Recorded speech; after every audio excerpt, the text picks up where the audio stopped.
The next speaker I would invite is Shoshana, who's a healer, an educator, an organizer, and a new friend of mine. As an abolition organizer, they're the co-founder of Black Jewish Liberation Collective and a member of Jews for Racial and Economic Justice. They also host a radio show called Beyond the Pale on WBAI 99.5 FM. Shoshana, over to you.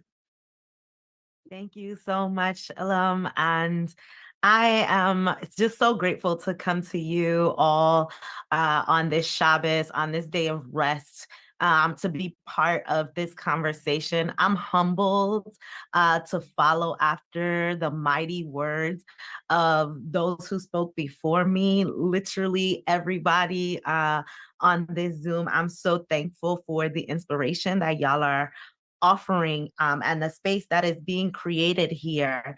And I start today holding in the Jewish tradition, in our text, the Mishnah Sanhedrin says, anyone who destroys one soul, the Torah considers him as if he has destroyed an entire world.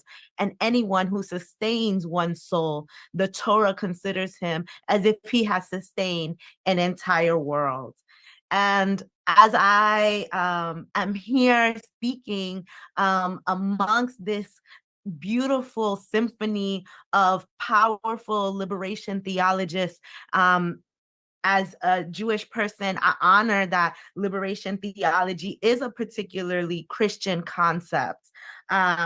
And also in the Black Jewish Liberation Collective and amongst my comrades and those who I hold most dear to me, who have paved the way and created space for us to think about what is a Black Jewish liberation, what is a Black Jewish theology, what is a Black Jewish politic.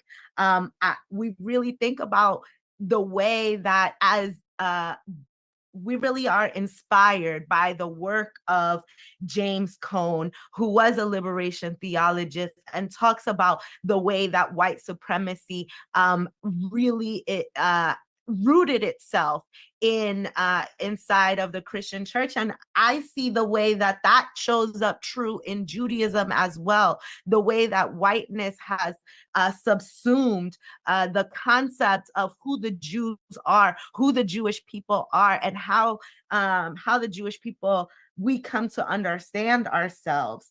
And in the Jewish community. And James Cone offers a vision for how we can begin to understand how I, myself as a Black Jew, can ground in the truth of what our text is about and what our traditions are about.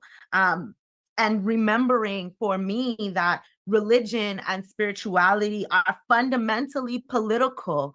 And to speak to this moment when in the United States, we are so used to propagating this lie, a myth of the separation between church and state, as if that is possible, but it is not possible because we cannot separate ourselves. Spirit is within us. And so how we move in the world and how we think about the world, how we organize and structure our societies is inherently who we are and how we see the world, and is based on an order from which we understand how to treat each other. And those orders come from how we understand God and how we understand each other and how we move together as a humanity.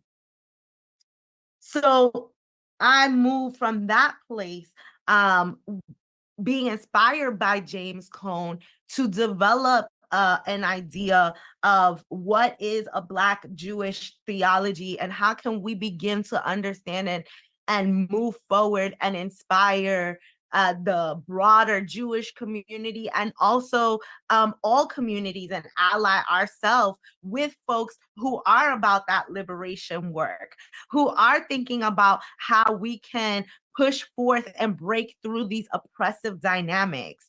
And it is incumbent upon me as a Black Jew to make sure that I am able to say that my liberation is bound in your liberation, to all of my panelists here, that we all move forward together as a collective.